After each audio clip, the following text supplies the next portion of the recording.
What's up, guys? Iceman here. Welcome to the Diablo Research Institution. So here now is good old Riker. All right, we're going to hear what he has to say about Season 5 thus far. Now, I'm sort of a Season 5 PTR virgin, okay? I played it just a little tiny bit, but generally I like to avoid them because I feel like it spoils the experience, and then you find the cool exploits, and of course they nerf the hell out of it, and you can't play your build anymore. And I just like to hold off for the spiritual journey. And my wives, of course, have been needing attention as of lately, so I've been giving them the attention, knowing that Season 5 is just around the corner, and I'm going to play the hell out of it, because I'm really excited. But let's see what he has to say. Hey folks, this is Riker, and after an emergency hotfix, the Diablo 4 Season 5 PTR actually gave us some of the tools we needed to test the content. And results have been interesting. I think the new Infernal Hordes mode has a lot of promise. I actually really like it, but I'm concerned that other people may hate it. We'll talk about why in a second here, but we'll also talk about in this video the latest Last Epoch reveal of its upcoming big content update, which is looking really hype, as well as how the Elden Ring devs caved into players complaining about difficulty, and some more gaming news of the week. Played Elden Ring, got the shit kicked out of me. Now, early in the week, I released a video about my day one PTR experience, which ended in a rage quit after I was just frustrated at feeling like I couldn't test anything. On day 2, the devs released a hotfix that addressed my biggest issue, and while bugs remained, by that point we had a better understanding of what those bugs were, what was causing them, and how to work around them, for the most part. So starting day 2, my Season 5 PTR experience improved tremendously. I was actually able to play the new game mode Infernal Hordes, and I was having a good time. Before we move on, a quick word from this All right, we get it. sponsor, Oh, shit. Omni Heroes. If you're looking for a game that combines I always skip this shit. But before we talk about the mode itself, one thing about Season 5 PTR, the little storyline we play through in order to unlock the new mode, Infernal Hordes, seems to be a tie-in or an introduction to the story of the upcoming expansion, Vessel of Hatred. So for you narrative-focused players, prior to the release of Vessel of Hatred, I'd encourage you to, at least when Season 5 launches, play the beginning to get that little bit of... Does anyone pay attention to the damn story? Because we're revisiting the Tomb of Sankakor. That was the high I just want to kill shit and find godly gear. As the and I don't want to be handed the godly gear, okay? Diablo 2 days. I know you've all watched my lore videos and studied them, so you know that all by heart. So this mini-story ultimately leads us to facing off against some members of the High Council again, those former Zakroom priests who were corrupted into demons serving Mephisto. Oh yeah, they're tying Diablo 2 into it, that's right. Right before going into the Durance. That's how they reel us in, right? In the Durance. But what's ridiculous is, it's not like Diablo 2. This isn't the Trav. This isn't the Council that we get in Diablo 2. In Diablo 2, there's like buildings around it, and it feels, they all have their unique little things about them. One of them blasts lightning bolts every time you hit the damn thing. They cast hydras all over the place and all that. But this one, they just feel like the same damn monsters. I haven't even played it, but I can already tell you guys that. I've seen some videos on it, and it's just the same old shit all the time, always. You know what I mean? There's no variety, there's no variation here. There needs to be more variety and variation. Come on! God damn! But I mean, nonetheless, let me know what your thoughts are on that in the comments below. And I love their portrayal in Diablo 4 so far. I feel they're actually elevated from their Diablo 2 status. They serve as the final bosses in the new Infernal Hordes game mode. There's 5 council members that the devs have built up, and we fight a random selection of 3 as the final fight in Infernal Hordes. I do like the boss fight. I think fighting 3 bosses at once leads to more interesting gameplay and mechanics than just fighting one. I feel sometimes if a boss fight isn't over quickly, it kind of just evolves into a repetitive pattern. And when you just have 3 bosses at once, there's enough chaos going on that it doesn't become as repetitive. Right. I haven't really felt a difference. Yeah, that's a good point. Which random selection of 3 I got. Basically, I didn't really feel an appreciable difference between the council members themselves. Now, this wasn't a negative experience. Yeah, exactly. That's what I'm saying. And I don't even have to watch the damn video, and I know that it's complete fucking bullshit. That these are just like, it's just, all the bosses in this game feel the same. Have you guys seen the videos on Path of Exile 2? They've showcased just a couple bosses, and just the mechanics, like, one of them has more mechanics than all the bosses combined in Diablo 4. It's just crazy. So I could already tell you, these aren't the council members from Diablo 2, alright? They're only the council members in name, alright? These are like Kainos or something. But Yeah, let's keep going. I mean, they did that to try to pull in the Diablo 2 crowd, but I'm not really hating on Diablo for that much. I am excited for Season 5. All right, I'm going to take it slow, not going to be looking at guides. It's going to be a spiritual journey. And I like the purple Uber Uniques. I like the sound they make when they hit the ground. I like the nice little purple barriers and all that. So, I mean, I'm looking forward to it. And, I mean, it seems like it's going to be Season 4 only expanded. I don't like how they have the chest with the designated greater affix items. I think that's a really, really bad idea. What are we all going to bitch and whine about next time? We're just going to say, well, we want the chest with 2 greater affix guarantees, and then we want the one with 3 greater affix guarantees, and we just want to get to handle all the shit all the time. But the game's over, but that's probably not what it's going to turn into, but let's keep going. But it's something I only thought about after the fact, where it's like, oh yeah, the fight is supposed to be different each time, and I haven't really noticed that. Maybe it's just that I didn't do enough repetitions to really feel the difference. That's because it's not going to be different. Hordes mode as a whole. Guaranteed. After getting to play it a bunch more than on day one. Again, I personally enjoy it. But I have concerns. So, guaranteed, or you can get your little toad back. It's too easy. The mechanics ultimately don't matter. You just farm it. It's not super interesting. But when you hit that sweet spot in difficulty where you feel like you are being challenged. To be honest with you guys, I haven't even pre-ordered the Vessel of Hatred yet.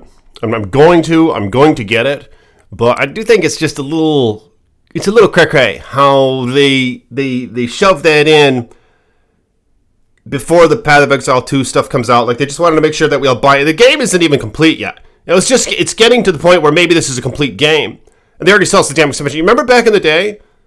Like when Diablo 2 came out, for example, it was a complete game, fully fleshed out before they released the expansion. Like, the expansion was something that you do where, like, all right, this game is done. It's great. There's a lot of great things about it. It's finished. You guys have been having a good time for a while.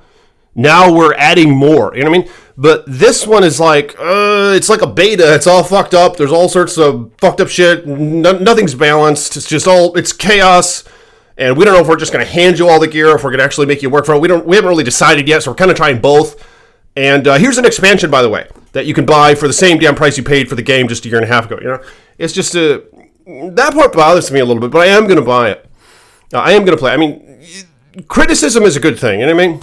Like, the game needs to be criticized. I am going to play it, and I'm looking forward to it. I wish it was something different. You know, it's not the Diablo that I envisioned. I knew it wasn't going to be the Diablo I envisioned. You know, because it's just not the same people anymore. I mean, who the hell's making these games? I'm pretty sure these are bitches who are addicted to Candy Crush or something, who they hired to make these games now. I don't really know, but they're not real fans of the series. The real fans of the series, I think, are at Path of Exile 2. But I'm going to be playing Diablo 4. I mean, I think they're still putting a decent amount of work into it, and when it's more fully fleshed out, I think it'll, it's going to be a good time. I think Season 5 is going to be a good time. And I'm probably going to even play Diablo 3 for a minute. Make a video on that shortly.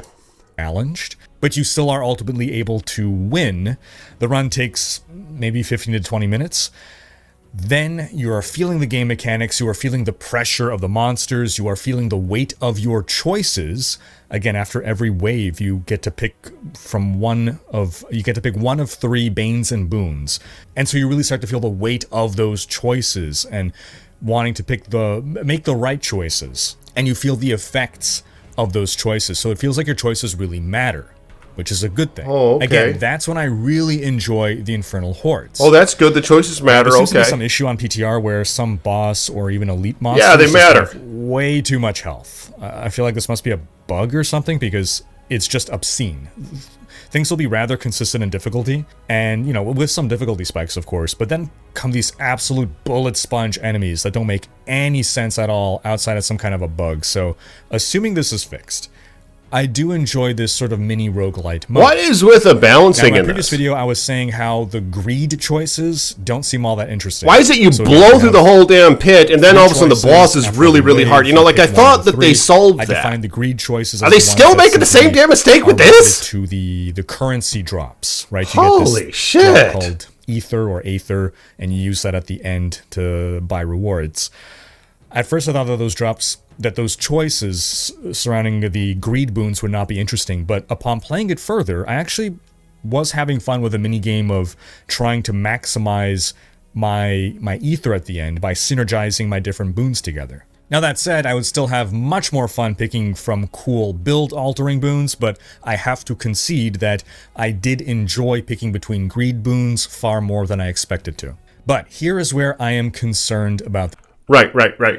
You know, I've been watching Riker since Diablo 3. He's one of the first guys I was like, oh shit, people are making videos on like Diablo stuff? I didn't even know that. I discovered him way back then, so I'm pleased that he's still making videos on this stuff. And I think he's given a pretty honest critique on this game so far. But let's hear what he has to say in this regard. This mode. First off, it's not nearly rewarding enough. Like, by a mile. It's not even like it's almost there. It's nowhere in the ballpark. The rewards need to be increased by at least an order of magnitude, if not multiple orders of magnitude, just to justify the time investment. Now, that by itself, easy enough fix, right? Just tune some numbers, dial up the rewards. Well, even then, right now, if you fail, you basically get no rewards. So you can spend 20 minutes of your time, you fail to beat the bosses at the end, and then you get nothing for your time investment. Now, unfortunately, modern RPGs are played by many gamers, myself included, as a game of efficiency. It's all about maximizing reward per hour. So why bother spending 20 minutes doing something that has a chance of failing and getting you nothing for your time when you can just do 20 minutes of whispers, 20 minutes of Blood Maiden farming, 20 minutes of pit runs instead, things that are consistently rewarding and not that challenging to accomplish. Or, more realistically, why bother playing the Infernal Hordes on a difficulty in which you may fail when you can just speed farm an easy difficulty that only takes 5 minutes to complete a run? So that's my concern with the Infernal Hordes. I fear that the only way the community will not hate this mode is if it's turned into an activity that can be farmed easily in 5 minutes, which completely negates everything interesting about this mode.